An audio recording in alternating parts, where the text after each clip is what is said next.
नमस्कार दोस्तों। अक्सर अभिषेक तिवारी जी हमारे साथ जुड़ते हैं तो हम बिहार पे चर्चा करते हैं। और बिहार ने इस बार एक ऐसा मुद्दा पूरे देश को दे दिया है कि मुझे लगता है कि अगले लोकसभा चुनाव तक सारी राजनीति इसके इर्द गिर्द ही घूमने वाली है। नीतीश कुमार ने कास्ट सेंसस के आंकड़े रिलीज कर दिए हैं।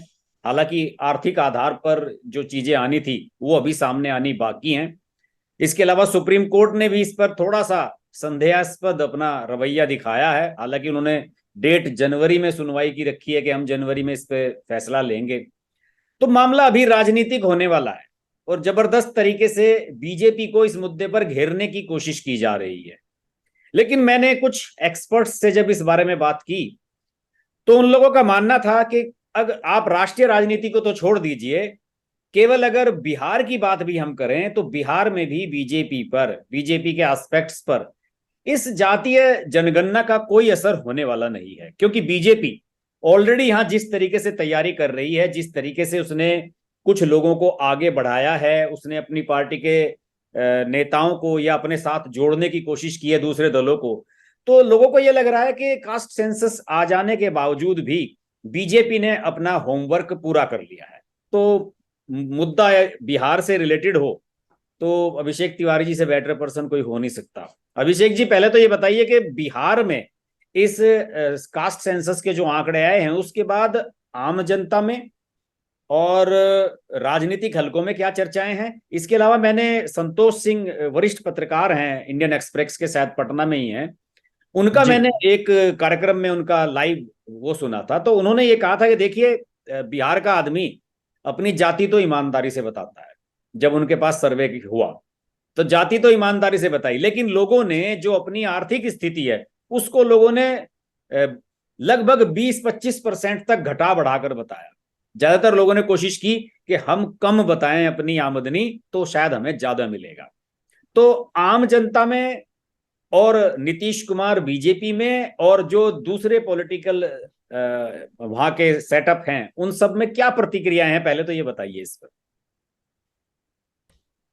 देखिए, सबसे पहले इस प्रतिक्रिया को हम यूं समझें कि उपेंद्र कुशवाहा ने कास्ट सेंसस जैसे आया उसके 2 घंटे के भीतर इसको पूरी तरह से बकवास फर्जी करार दी। किस समाज से आते हैं? ओबीसी समाज से आते हैं। इसके बाद चिराग पासवान की बारी थी। प्रॉपर प्रेस कॉन्फ्रेंस हुआ, चिराग पासवान ने ट्विटर से लेके हर जगह इसको बोगस, फर्जी और राजनीति से प्रेरित बताया। किस समाज से आते हैं? दलित समाज से आते हैं। उनके मोस्ट ऑफ द नेता जो हैं वो सभी जाति से आते हैं। उनका भी सेम पिच रहा। इसके बाद आते हैं बड़ी आबादी जो दिखाएगी सर्वे में, मुसहर।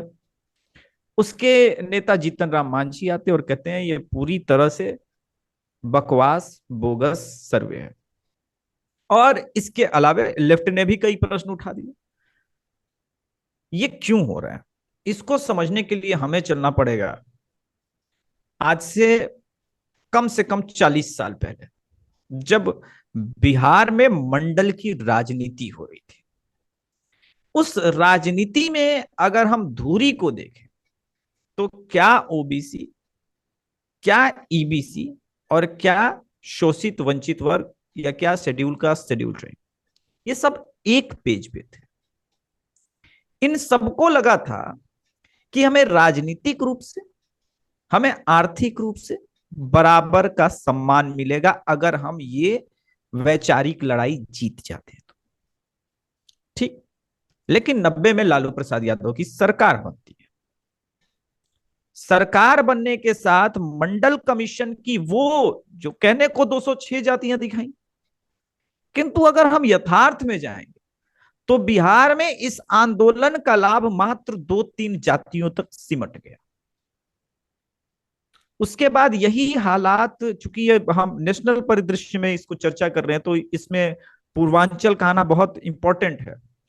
इस परिदृश्य को अगर हम उत्तर प्रदेश के भी संदर्भ में समझें तो ये बेनिफिट कुछ जातियों तक रहा, और यहां तक कि उन जातियों के नेतृत्वकर्ता जब सत्ता पे आसीन थे तो उन्होंने सिर्फ और सिर्फ अपनी जाति के वोटर को प्रिविलेज दिया, प्रेफरेंस दिया।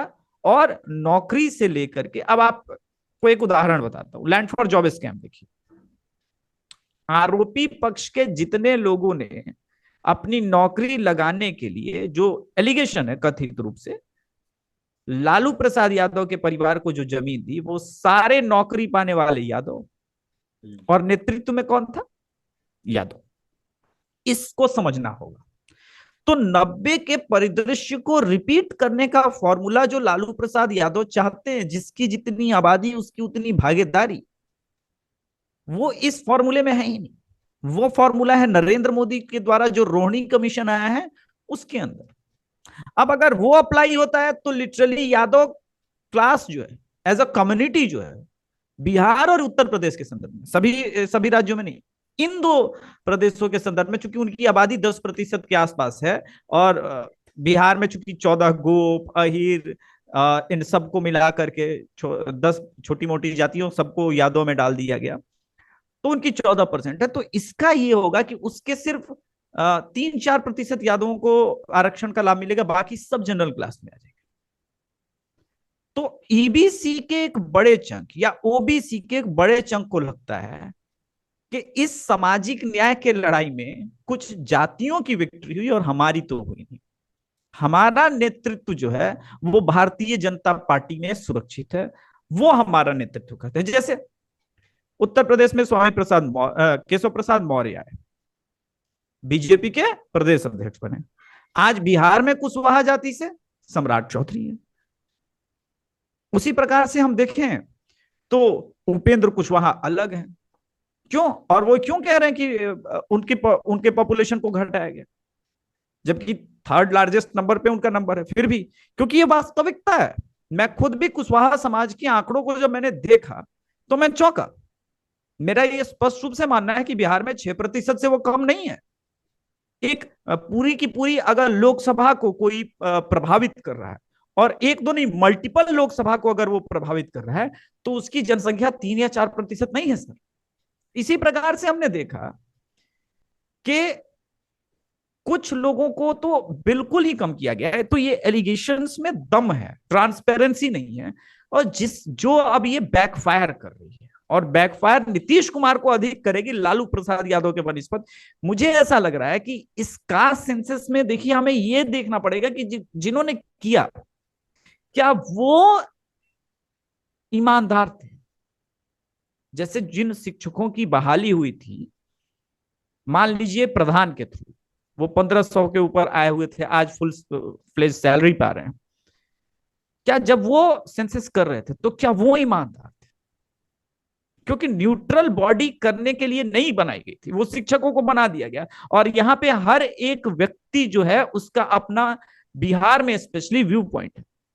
ऐसे में अगर राजद को यह लगता है कि वो रिपीट कर जाएगी, तो एक बार उत्तर प्रदेश भी उनको भ्रमण करना चाहिए कि वो कास्ट बैरियर टूट इसलिए रहा है क्योंकि आप कहते जरूर हैं कि जिसकी जितनी भागीदारी उसकी उतनी हिस्सेदारी, लेकिन आपने उस भागीदारी में उनको हिस्सेदारी दी ही नहीं थी, और कभी भी नहीं दिया अपने नेतृत्व में।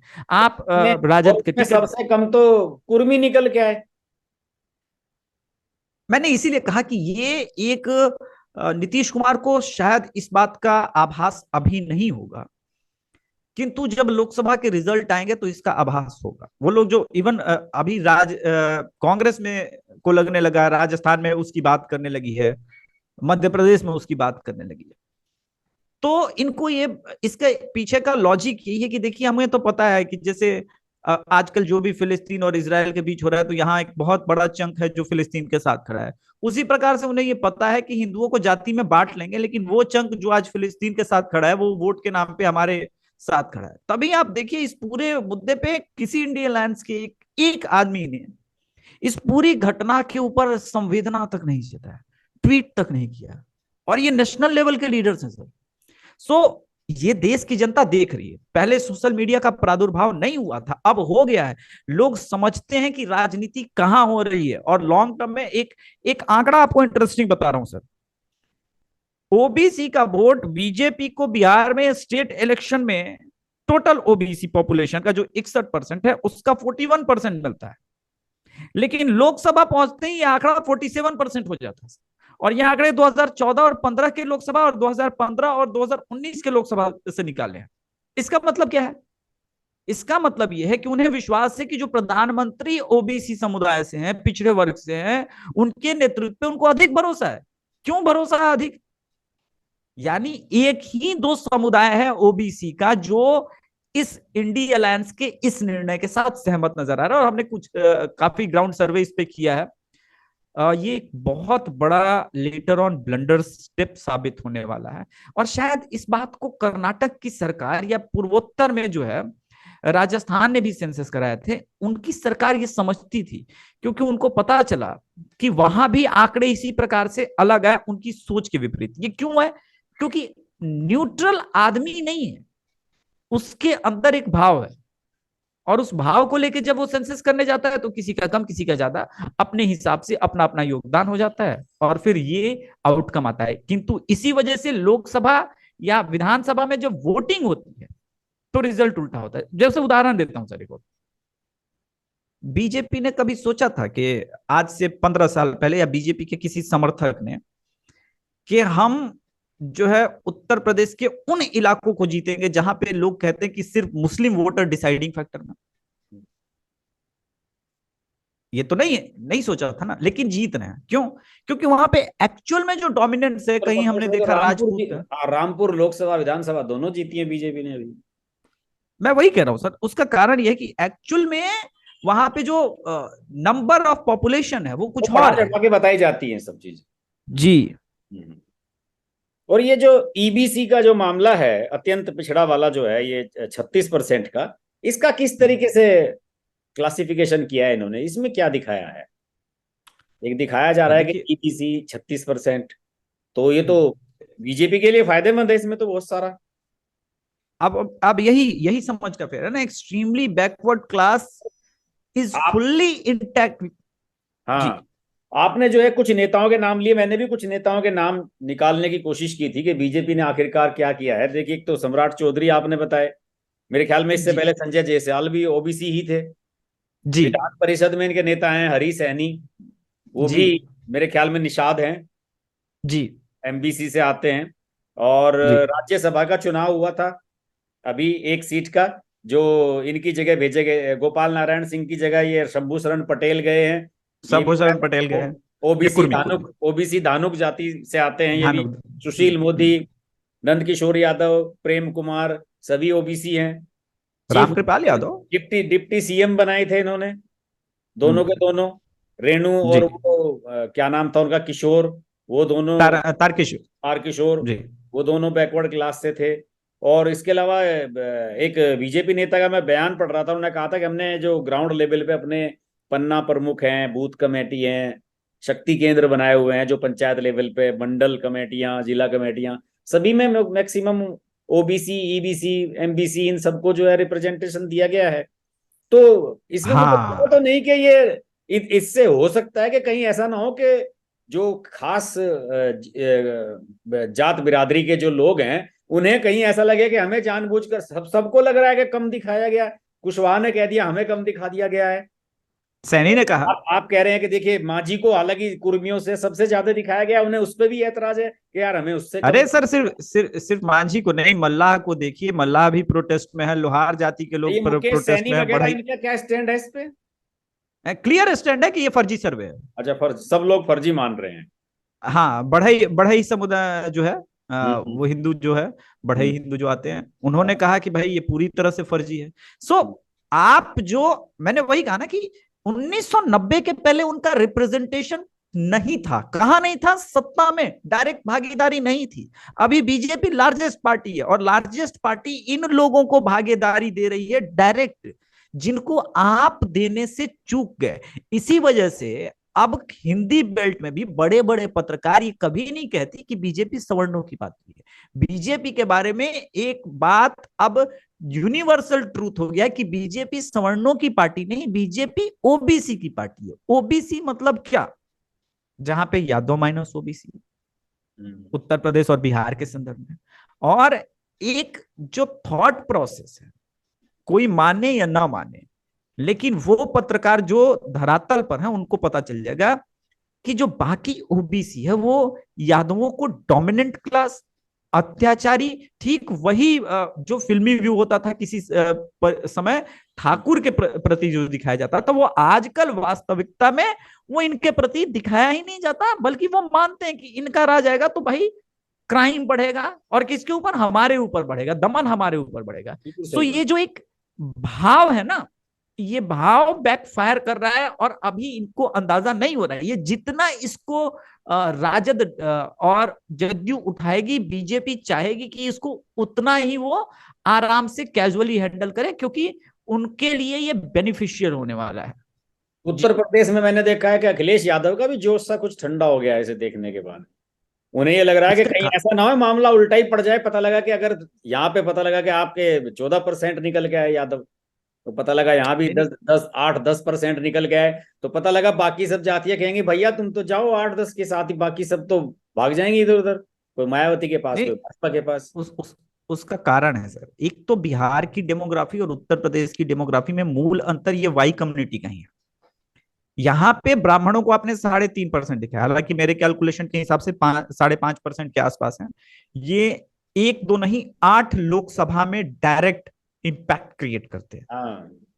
हाँ। मधुबनी, दरभंगा, मुजफ्फरपुर, पूर्णिया, उसी प्रकार से आप चले जाइए तिरहुत प्रमंडल के 2, और पूर्वी चंपारण, पश्चिमी चंपारण, ये पूरा बेल्ट जो है वो डायरेक्ट प्रभावित करते हैं। इसके अलावे आप रोहतास चले जाइए तो रोहतास में सासाराम लोकसभा और काराकाट लोकसभा, ये दोनों पे बक्सर अकेले इनका वोट निर्णय कर देता है।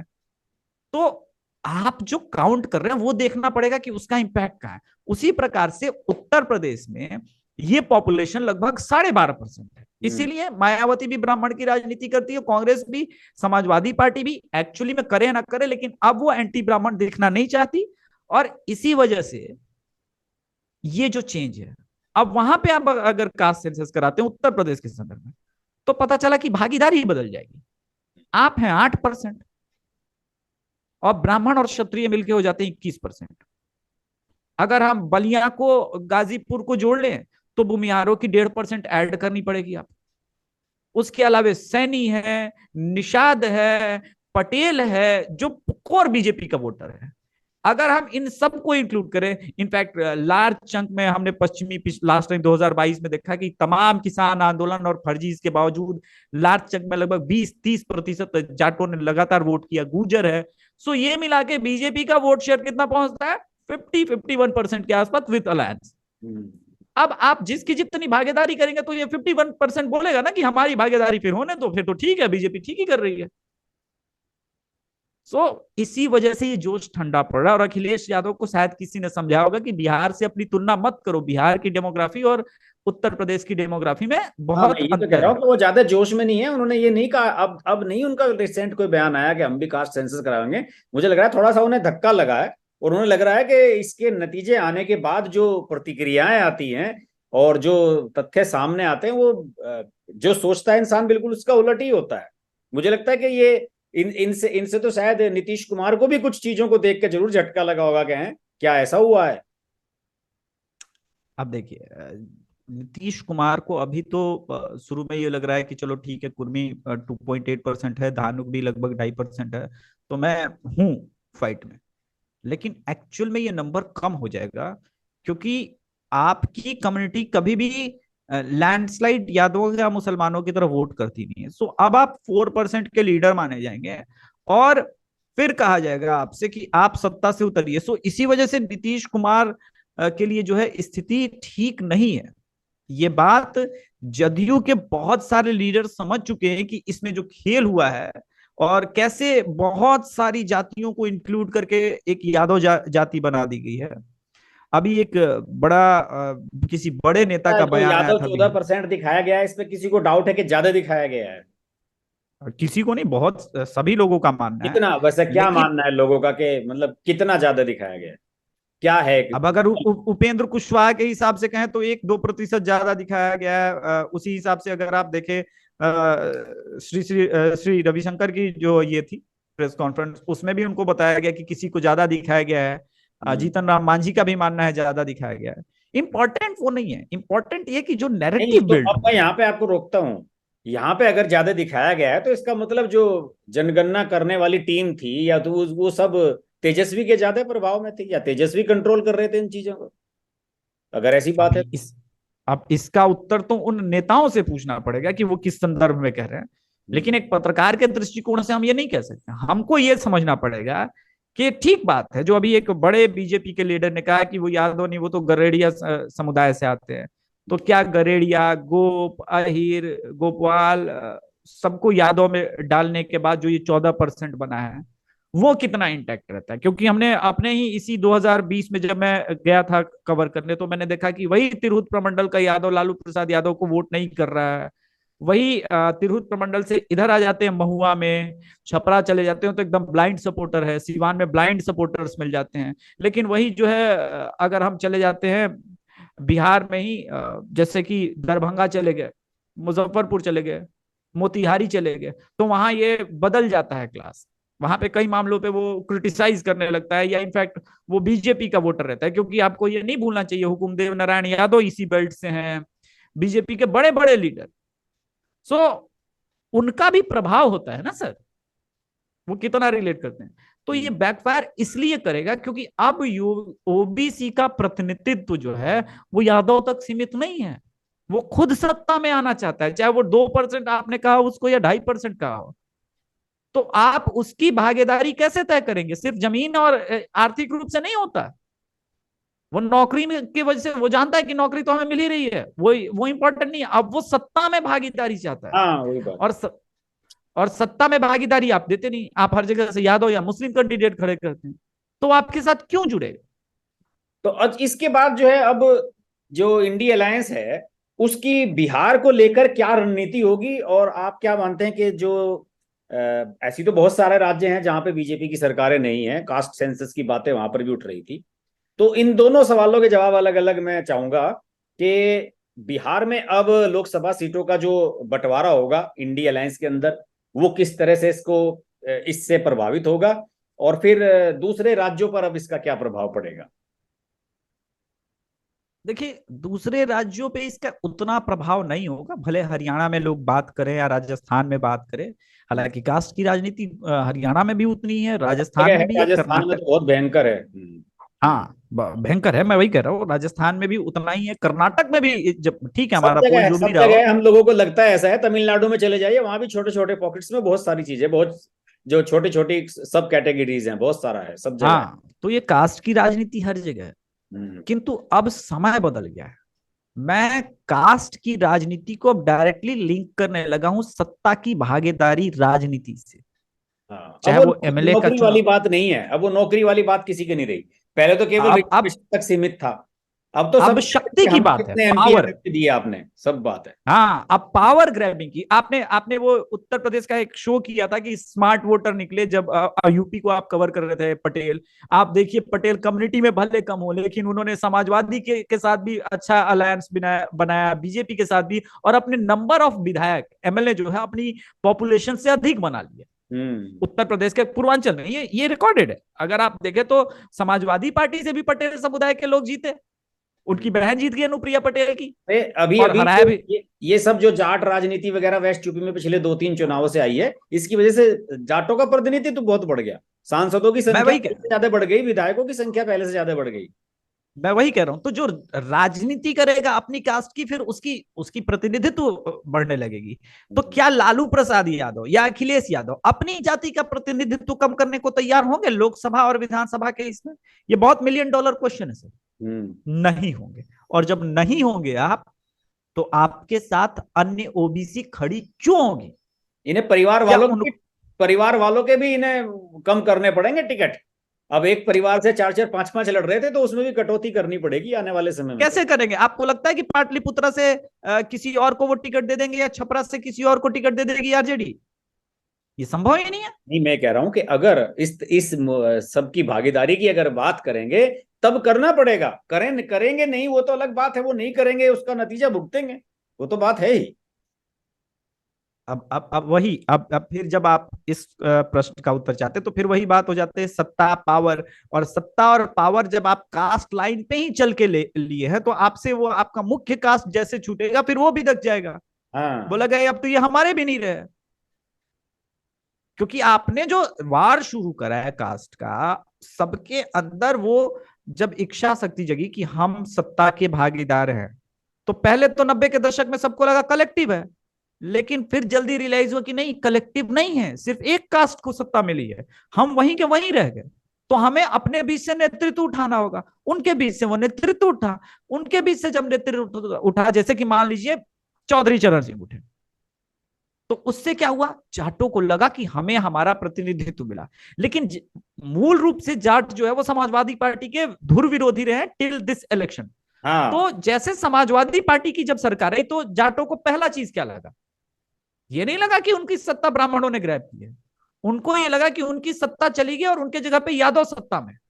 और यही वास्तविकता है। इस रियलिटी को जब तक समाज के रूप में हम नहीं समझेंगे, तब तक इसका एनालिसिस हम हमेशा गलत करेंगे कि नहीं नहीं, 2+2 मिलकर 4 हो गए और अब ये पार्टी जो है जीत जाएगी। यही तो आपने किया था 2019 के लोकसभा चुनाव में कि मायावती मिल गए, रालोद मिल गया, समाजवादी पार्टी मिल गया, बीजेपी को 30-32 सीट से अधिक नहीं मिलनी। लेकिन हुआ क्या, वो इसलिए क्योंकि उनके बीच फिर पावर का कंफ्यूजन था कि अब इन हमारे बीच जब ये यादव को हम वोट दे देंगे, दलितों को लगा हम यादव को वोट दे देंगे तो वो सत्ता में आ जाएंगे, उन्होंने नहीं दिया, उन्होंने नहीं दिया, और उसके बाद वही रिजल्ट है जो मैं आज कह रहा हूं। तो सो इसको 2019 का लोकसभा चुनाव तो बहुत ट्रेंड सेटर चुनाव है। इसमें तो उत्तर प्रदेश की राजनीति का बिल्कुल एकदम किसी ने वर्टिकली दो हिस्सों में बांट दिया कि आप सारे एक एक तरफ भी हो जाओगे तब भी कोई फर्क नहीं पड़ने वाला, और मतदाता अपने तरीके से सोचता है। मैं वही कह रहा हूं, तो बिहार में भी ये जो है ना ट्रेंड सेटर चुनाव होने वाला है 2024 का, और ये ट्रेंड सेट करेगा कि कास्ट की राजनीति वैसे नहीं होगी, सत्ता की भागीदारी तब होगी जब सबकी, जब वास्तव में आप उनको पावर सेंट्रिक बनाएंगे और सबको बराबरी का अधिकार देंगे। और पावर सेंट्रिक सिर्फ एक ही पार्टी बना सकती है या दो पार्टी बना सकती है जो नेशनल लेवल पे है। ये क्षेत्रीय पार्टियां तो कास्ट प्लस मुस्लिम वोट के ऊपर राजनीति ही करती है, तो फिर उनका पावर कहां जाएगा। बिल्कुल सही बात। माई सभी कहते हैं राजद ने माई समीकरण किया या मुलायम सिंह यादव ने माई समीकरण किया, तो माई मतलब मुस्लिम यादव का सत्ता में भागीदारी है, फिर बाकी जाति आपके साथ क्यों जुड़ेगी, ये मिलियन डॉलर क्वेश्चन है जी। हाँ, तो इस तरह के आंकड़े सामने आ जाने से तो ये भी क्लियर हो जाता है कि ये इतने परसेंट के लोगों के नेता हैं, जबकि इन्हें मिल रहा है इनके हक से ज्यादा है अब तक। ये भी हाँ। दूसरे जो जातियां उनके सामने चीजें क्लियर हो गई। अब वो अपनी पॉलिटिकल जो विल है उसके हिसाब से आगे बढ़ने के लिए अपनी पार्टी को चूज कर सकते हैं। चलिए, एग्जैक्ट। अच्छी चर्चा रही, बढ़िया चर्चा रही। और इस पर अभी अगले वीडियो में कोशिश करेंगे कि थोड़ा लोकसभा चुनाव के जो प्रभाव में इन जातिगत क्लासिफिकेशन होने जा रहा है, किन किन सीटों पर किन किन जातियों का प्रभाव है, उस संबंध में हम कुछ आंकड़ों के साथ अगर बात करें तो ज्यादा मजा आएगा उसमें। अगले एपिसोड में हम एक काम करेंगे, चूंकि हमारी ऑलरेडी टीम बंगाल में, बिहार में, उत्तर प्रदेश में, मध्य प्रदेश और राजस्थान में काम कर रही है लोकसभा के संदर्भ में कि अभी क्या होगा लोकसभा के चुनाव में आने वाले समय में, तो हम कुछ महत्वपूर्ण सीटों पे जो जातीय समीकरण है, जो मूलतः ऐसे माइंडसेट के लोगों के खिलाफ जो जिनको लगता है कि वो जिसकी जितनी भागीदारी वाला गाना गाएंगे तो सत्ता में आ जाएंगे, उसको हम दिखाएंगे और बताएंगे कि क्या ये वास्तव में कितना बड़ा मिथ है जो उत्तर प्रदेश ने 2019 में तोड़ा, मध्य प्रदेश ने तोड़ा, राजस्थान ने तोड़ा लोकसभा के संदर्भ में, और अब फिर टूटने वाला है। और क्या अब भी ये लोग एच समीकरण की तरफ लौटेंगे? एच समीकरण से सीधे सीधे मेरा मतलब है हिंदू समीकरण। आप देखिए कि आप दुनिया को वर्ल्ड ऑर्डर से हर सर अलग नहीं कर सकते। आज इजराइल और फिलिस्तीन वहां वार हो रहा है, लेकिन यहाँ का एच समीकरण क्या बात कर रहा है, प्रश्न पूछ रहा है इंडिया अलायंस से कि इस पे तुम्हारा स्टैंड क्या है। अब दुनिया ग्लोबलाइजेशन इस की पे तरफ वास्तव में लौटी भी कोई नहीं बोल रहा है। जी। चलिए, इसलिए जरूरी है अगले वीडियो की तैयारी रखिएगा। अगली बार विस्तार से चर्चा इस मुद्दे पर भी की जाएगी। जी। आपसे जुड़ने जय के लिए श्री राम। धन्यवाद।